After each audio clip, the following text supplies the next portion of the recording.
Okay, well, we're cooking today. We're doing barbecue. We did some pulled pork, we did some ribs. Today I'm doing baby backs. So they only take about 2 to 2.5 hours on a smoker at about 350. And so I rub them down the night before as well. I put them bone side down and I let them sit. And at about an hour and a half or an hour and 50 minutes, I might turn them one time just to get a little bit more color on the meat side. All right, fresh ribs right off the grill. Beautiful color. Used a dry rub on these, let them set overnight. And the basics of any rub is salt and pepper about 50-50, about the same. Add yourself some garlic. This, I put some ancho, I put some chipotle, and a little bit of cayenne. So I wanted the spiciness because I knew when I sprayed it down, I was going to be using apple cider and apple juice, and that'll give it some sweetness and some caramelization together. So, and that I think will complement the red wine really well. You got that spiciness, you got a little bit of sweetness from the apple, and then when you're drinking that with your wine, you've got that nice jamminess to it and a little bit of black pepper. Really complements each other really well. So ribs, super easy to serve. Slice them all up, place them on your platter.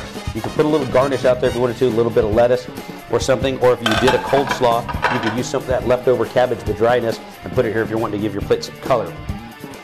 I just roll them sideways so you can get them in a nice little form. Squeeze them together, lay them out on the rack.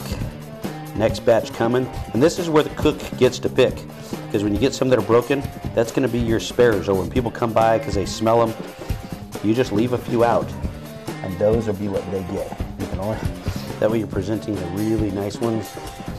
Get a couple good ones up there.